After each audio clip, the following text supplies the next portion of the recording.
Hello and welcome back to Reinventing Mental Health, where we're talking about people's mental health journeys as well as functional treatments for mental health. Today we have my friend Jacob with us, and we're going to be talking about addiction. So tell us a little bit about you, Jacob. My name's Jacob Bowker. I'm a father of 4 boys. My oldest son started to struggle with addiction at an early age and ended up in a mental health hospital. So that's kind of where my passion started, to help other people and other families. And what I do is try to help the family, not just the individual, because I realize it's a family addiction, or it's a family's mental health and not just the individual. So once my son started to struggle, at first I'd look at these people that were on the streets, maybe druggies or struggling with mental health, and I kind of judged them, to be honest. And then after my son's experience, I grew some empathy and started to realize that they need help, that they're out there hurting, and that we can't just ignore them and we can't just forget about them or write them off because they're different than us or they're struggling with something that we're not struggling with. But it's not just them, like I said, it's their whole families that are struggling. And that's what was really important to me when I first became a mental health coach and started to help people through recovery, addiction and recovery coach also. So what are some techniques that you're using inside of the recovery space with families? You know, it's crazy because when I first started it, I had that imposter syndrome, like, why would or how would I be able to help somebody? Because here are my family members struggling, and I'm struggling too a little bit, going through our own things. But what I realized, and one of the things I said is, I only know how to do media stuff. I know how to do podcasting. I know how to do studio stuff.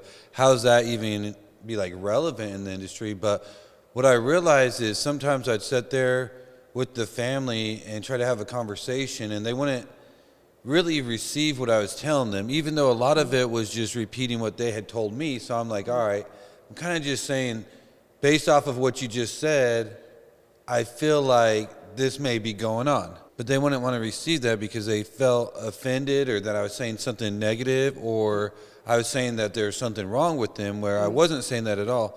But we had sat down at a podcast just like we are right now. And I start talking to the family, or I'd start talking to the kids. And next thing I know, these people were telling me things that they've never told anybody before. They started to give themselves the advice that I had just given them. But now, think of it as sports, right? So sports, they video you, and then you go back and you watch that video. And that's how they improve and become better. When they heard themselves telling them the answer to their problems and what they think they should do, something just changed, something clicked, something just shifted. And I was like, wow, that's crazy. But it wasn't just podcasts, it was media, it was music, it was writing. And some of these kids I'm working with, there's this one individual I could remember that I was working with him for a couple weeks, and some of these people I'm working with are, it's pretty intense. Like, it's pretty mentally and emotionally straining just to help them because there's so much things going on. And I'm a fixer. I just want to go fix people, right? I just want to make them better and then move on, or just make them better and then their family can move on. But this one kid was struggling, so we started going in the studio and creating music and writing together. And one night he calls me up at like 11:30, and I'm like, I don't think I should answer this. But then I was like, well, why would he be calling me up at 11:30? It must be an emergency. Something's wrong. He's probably in the hospital. Something happened. Blowout with his parents. And it wasn't. He actually told me, I wrote a song, and what do you think about it?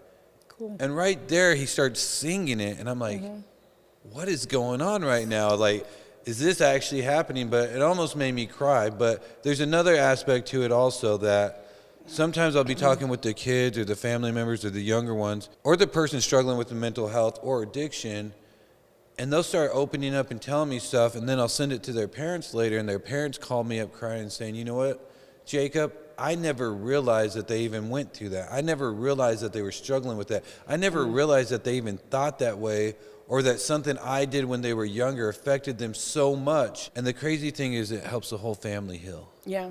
We see that in the mental health space a lot, is that parents do not realize the little things that have such a huge impact on their child's life as they're growing and developing. It could be something so small as saying, we have one client that the saying was, fruit is nature's candy. And that actually triggered an eating disorder. Wow. Yeah. And we would not, as a parent, even hearing that, I was like, wow, I'm not really sure how we went down that pathway with that particular phrase, but that's how this person took it and processed it. So it's really intriguing how everybody's mind is different as far as, what direction it goes with it.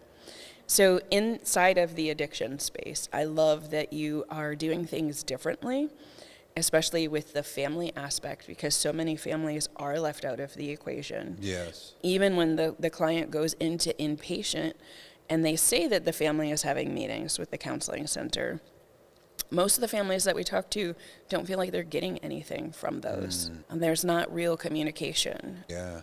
Kids seem to have this mindset that they aren't supposed to tell their parents a lot of things. So seeing that turn into something like addiction or anxiety or depression. What are some things inside of the addiction space that you're seeing outside of going into the studio that are effective? I know that you've done a lot of groups. I've actually got to sit in on one of your groups, which was really cool. I know you also have some books, so tell us about all of those things. So we are a certified mental health coach for adolescents, also a recovery coach. And being a coach, we're not a doctor, we're not a therapist, we're not a counselor. So we can't diagnose, we can't prescribe, which I feel like there's enough of that out there. People are diagnosing, which I almost feel is part of the problem because they're putting a label on the individual, like something's wrong with you. And don't get me wrong, there's plenty of people, including my own son, who needs medication. So I'm not saying there's anything bad. But diagnosing somebody, I realized when I was in middle school, they said I had a learning disability. So I always thought something was wrong with me, that everybody was smarter, and there's something that I didn't know because there's a learning disability. At the end of the day, is ADHD, which I didn't like sitting in my seat for 8 hours a day. And I like to go out and play and be creative and be hands-on and listen to stuff and hear stuff and see stuff. And I didn't like just reading a book and saying, all right, this is supposed to calculate into A, B, or C. Right. So I feel like that's the same thing sometimes with addiction, is there's something wrong with you. Here's this label we're putting on you. Now you feel like there's something wrong with you. So one of the first things I always tell them is like, look, I don't know all the answers. Because I really feel like addiction isn't the problem, that's the solution to their problem. And it's really something that's deep-rooted inside. Right. I just tell them, look, I don't know the answers to everything, but I'm willing to go figure it out with you. Meaning that I'll walk this journey with you. I'll hold your hand. We'll do it together. You're not alone, because so many people feel that they're alone. And that's not just an individual struggling with recovery. That's the families. They feel isolated. They feel that they're alone, that nobody understands them, that they're just out here trying to figure it out, but they're scared.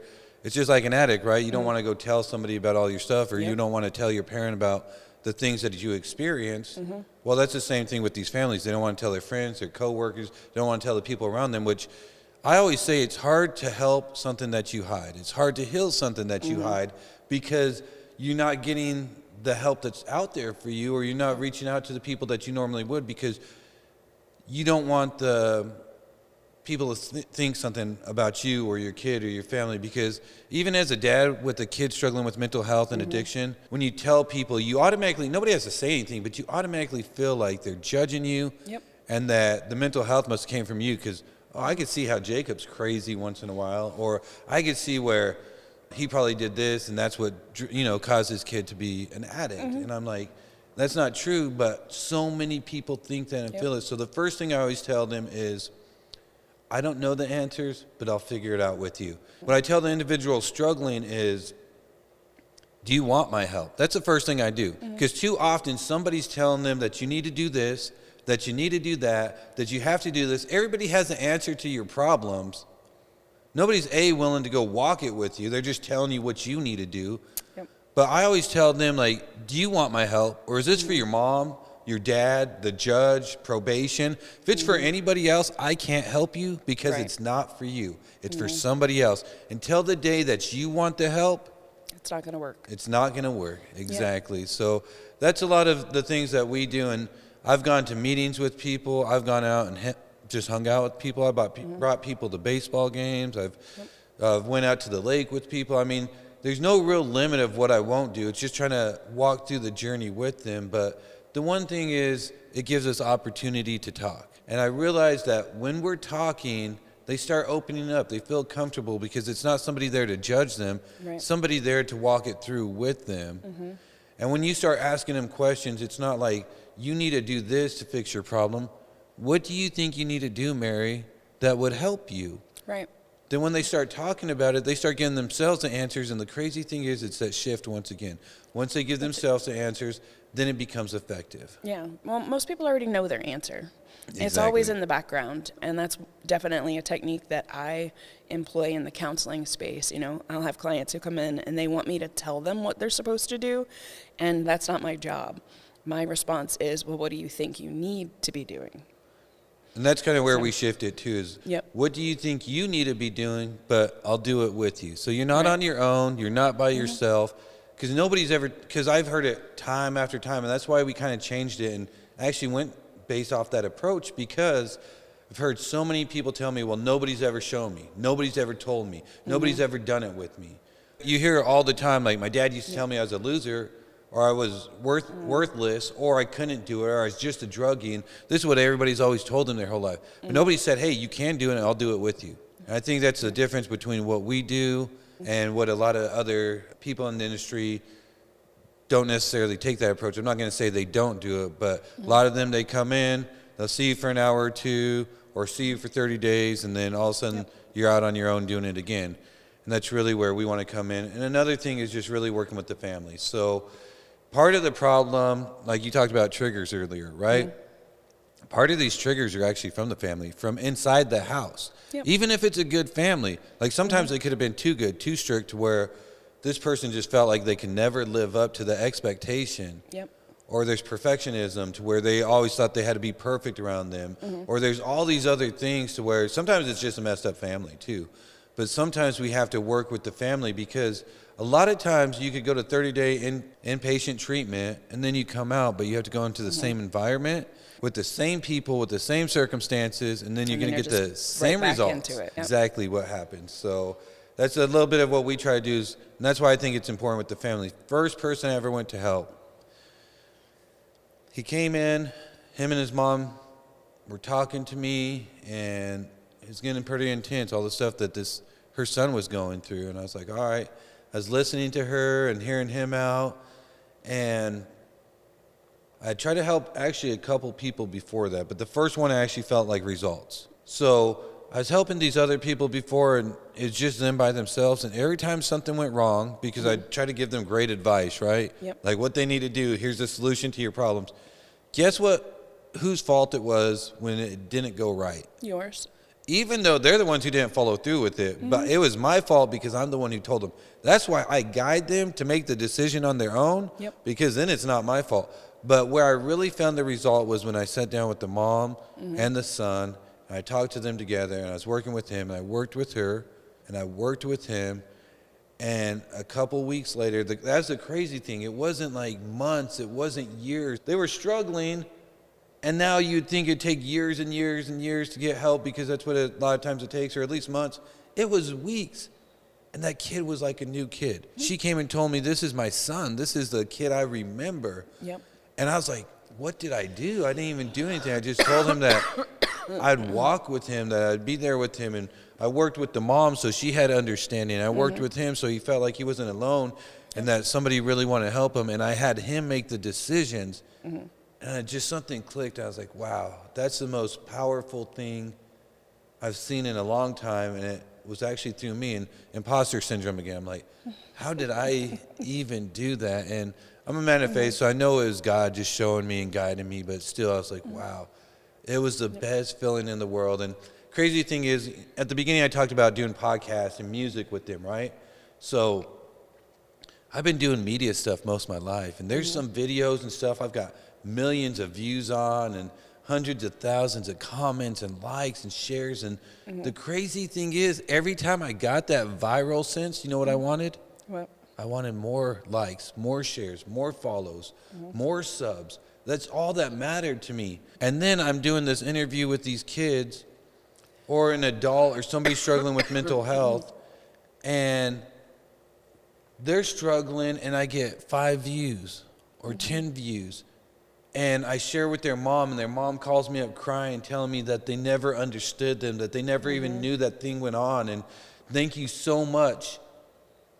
And that was more filling than millions of views, hundreds of thousands of likes, tens of thousands of comments. All I wanted was more. I felt empty because I was like, now I need more, now I need more.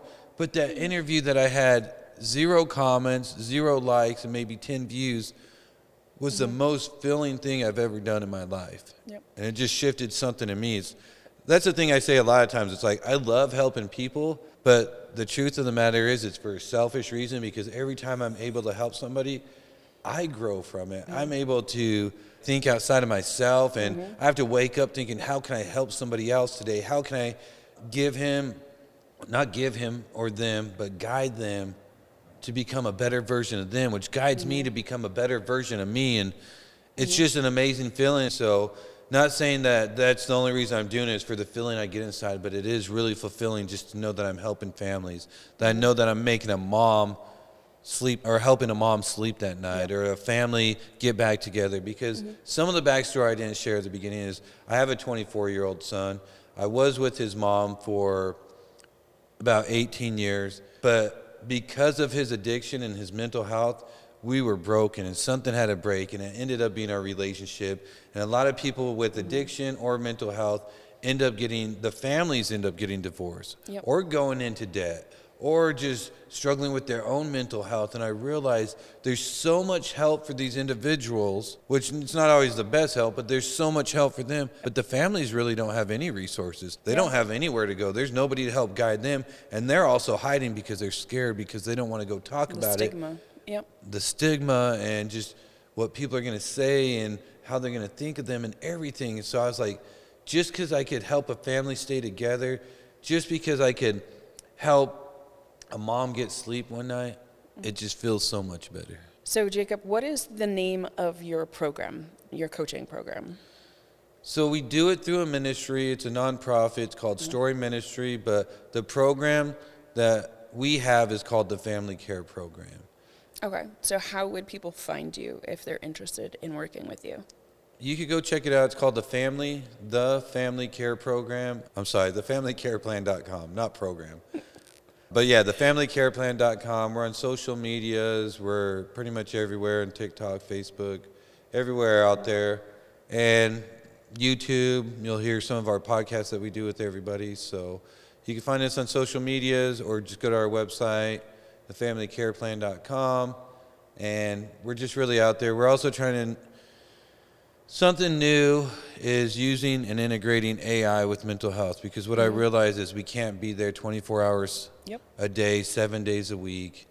And sometimes people need help in the middle of the night. And I love people and I want to help as much as I can, but I also have to get sleep, and I have a family and have kids, so I can't always help them. And sometimes I can't hire a million coaches, or not everybody feels comfortable with somebody. So what we try to do is, I looked at AI and I saw this one program that it was an adaptive learning module. So what I noticed is AA and NA, or any A's out there, their program, and they kind of teach you how the teacher teaches, just like at school, right? Your kid learns how the teacher teaches. They don't learn how the individual learns. But this adaptive learning module is like, you could take any curriculum and put it in there, and it's actually going to teach the individual how they learn, not how the individual teaches. So we could take somebody who's struggling with addiction or struggling with mental health or whatever, and our program with the AI will actually adapt to them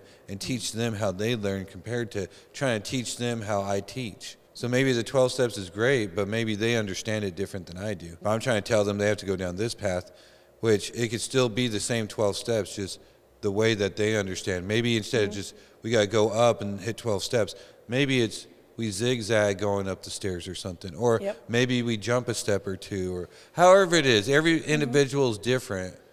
Then at the same time, it has predictive analytics, which could help us. This was one of my biggest pet peeves is, I can't get you help, Mary, if you're struggling until after you hurt yourself or Right. hurt somebody else, or after I've had the cops called on you enough, the mental health officers called on you enough, now I could get help for you. Yeah. But before then, I can't.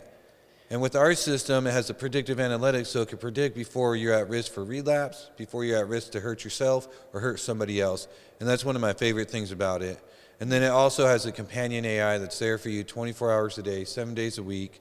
And it's based off of a RAG AI, so it's not just grabbing it from some server or something. It's actually trained by professionals like Mary first, and it grabs their advice, and she could create a custom plan for each individual. And then the second tier is contributors. Third tier is us as the developers. Mary said I have multiple books. We do podcasts. We do stuff. So we'll feed it that just so it has that knowledge base in it also. And then the last tier is something like ChatGPT or Gemini that we pull from, that it could give them resources if it can't find something in the first 3 tiers. So it's definitely thought out. Some people say AI, mental health, and recovery. If you actually look at the stats, you could Google it, you could do whatever. The #1 online mental health platform in the world is actually ChatGPT. So before you say, oh, AI for mental health, yeah, everybody's using it. Not everybody can afford therapy. Not everybody has resources. Not everybody has somebody to talk to in the middle of the night when they're Right. feeling a certain way and they want to hurt themselves or hurt somebody else, or they're just struggling with their addiction. And we have a lot of safeguards in play. Like if you ask it, where's the nearest dispensary? It's not going to tell you where to go find weed or drugs. It's actually going to start talking you through, why do you feel like you need that right now? Or if you want to find the closest liquor store, it's going to start talking to you about like, well, why would you want to, why are you feeling a certain way? Are you okay? And then if you want, you can invite your friends or family or anybody you have in the platform with you so they could be part of your journey with you. So it's a beautiful thing and something different. And that doesn't mean that we're going to give up coaching or that human contact. Actually, our AI asks them twice a week, do you have a group that you're going to? Okay. If they say no, well, would you like us to find you one? If they say yes, do you already know which one you're going to? Okay. Can we help you? Can we set a reminder? Can we do this? Then the second part is to ask you, because it has a relational health score on it, like, are you talking with your family or your friends? Are you getting into community? Because if we isolate and we just hide, it's going to be hard to heal. It's going to be hard to recover. It's going to be hard to become whole. So we want to get into community. That's one of the biggest parts of recovery. It's not just mental health recovery, but addiction recovery too, is getting into community and talking with somebody about it. And the great thing about AI too is the people that are worried about stigma or somebody judging them, they don't have that worry when they're talking to AI because there's Yes. not a person there. Exactly. So they're actually talking and getting some answers and responses and some support that maybe they don't even feel comfortable going and asking for. And that's one of the things I liked about it. And I think that's probably why ChatGPT is one of the most used mental health therapy Absolutely. programs out there in the market, is because they feel comfortable. It's not, non-judgmental. It's not going to judge you. It's not going to say something to you. It's not going to start arguing with you or tell you what you need to do. So, Yep. but it also has safeguards in place, because just using regular AI, there are not all the safeguards in place, and it could lead you to do other stuff that you don't technically wouldn't want your loved one to do, or you wouldn't want to go do yourself. So, Well, and the other downside of ChatGPT or Grok, not singling either one of them out, is it's a predictive AI. So you as the individual actually start training it. And I have a teenager that I was working with who was actually talking to the AI, and it started responding after a period of time the way that the AI knew the teenager wanted it to respond. yeah. And they were not responses that I would use while dealing with somebody with a mental health struggle. And that's the thing is, if you just ask a regular AI, where's the closest liquor store? It'll tell you where the closest liquor store is. Absolutely. If you ask them, where's the dispensary at? They'll tell you where a dispensary's at. If you ask them, how can I go find illegal drugs? They'll tell you how to go find illegal drugs where you're at. Yep. If you ask it, how can I hurt myself? Most of them, the good thing is a lot of them are changing that, but not all of them have that safeguard to where some of them will actually show you how to go hurt yourself. And that's devastating for Yeah. families. It definitely is. So. We want to use it, and anything can be used for good or bad. And we want to use AI for good. And we want to use AI to help people. and we think it is a tool, but that's all it is a tool, right? Yep. It's not, it doesn't take away from what you're doing. It doesn't take away from what I'm doing. Right. It's a tool for when we can't be there to give them extra support. But even think about it for you, Mary. A lot of times people only go to you once a week or once a month. Yep. So you have their whole week's worth of problems, their whole month's worth of problems, and boom, I have to give them to you all within an hour. And then sometimes that overwhelming for you. I know it is, because the same thing happens to me. I'm like, good Lord, like, Yeah, all like this happened? a word dump sometimes. Yeah, I'm just supposed to process it. I don't even know what to tell you. I mean, I can maybe address one or two or three things, but you just dump everything on me. So the best thing about this is when they do have an AI to talk to throughout the week, it can release some of that. Yep. And they could get instant help that they need and have a conversation right then and there. And then when they come to you, you could actually really focus on how you could actually help them and not just be like so overwhelmed, like, I don't know, like, you told me one thing, I could have handled that, but all these things I really don't know, and I don't have the solution for that. Which is actually why we're integrating your AI into our program as well. So it's pretty awesome. And I think that just being one of the front runners of this and adapting it early on is going to be an advantage, because you could help more people, because that's what we want to do. You didn't start this because you like just woke up one day and was like, this is what I want to do. I know your story. I know your journey. It's because you want to help people. That's the same with me. It wasn't like I said one day, oh, I want to be a mental health coach. But once you're dealing with it with your own family and addiction coach and all these other things, and you're dealing with it with yourself, I always say the best person to help somebody with addiction is somebody who's made it through addiction or lived through that addiction. Best person to help somebody with mental health is somebody who survived through their mental health and has became stronger through it. Best person to help you with, you know, functional medicine and mental health and everything is somebody who's been through it and experienced it and have the knowledge of it and empathy for it too, because school is great and the education is awesome, but the experience, I think, is really what creates a heart to help people. Oh, absolutely. Those are the best healers, because they know what you're experiencing and they know what it felt like to be in your chair and feel like they weren't being listened to or they weren't being helped in the way that they needed. So I think just even being a front runner in this and adapting it early on, you're going to be able to help more people. And it actually allow you to focus more on what you do and come up with a better plan and strategy. And the best thing is about the AI is you could implement that plan into each individual so you could help them. Like I said at the very beginning, I want to walk with you. I don't know all the answers, but I'll walk with you and we'll do this together. That's exactly what you're doing. They have access to you 24 hours a day, 7 days a week. And as some of the things started learning that they have at risk for relapse or hurting themselves or somebody else, you could actually reach out to them and talk to them before it's a problem, or address them in the next session so you could talk to them about what's going on and help them find real ways to cope outside of, like I said, I don't think addiction is the problem.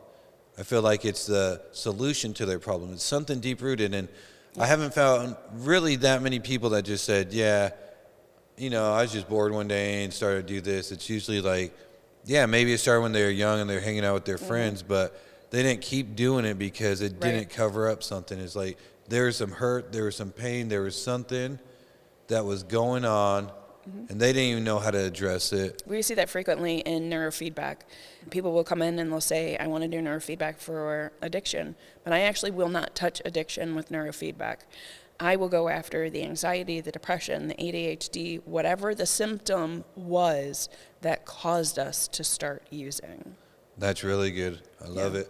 Because I see so often it's not really that, it's the anxiety. Like when I was a kid and my parents were getting a divorce, I felt this thing, but we didn't talk about it because we're men, and I was a 1980s baby, so I just felt like sometimes mornings I wake up and I felt like the whole world was off.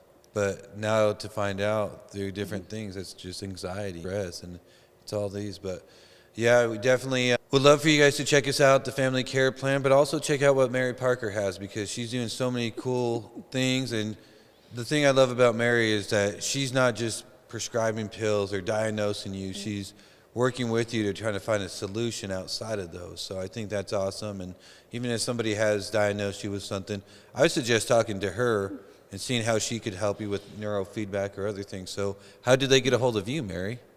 So we're available at infinitepotentialinctx.com. We're on all social media as Infinite Potential or Reinventing Mental Health is where our podcast is on YouTube. And definitely also reach out to Jacob and his team.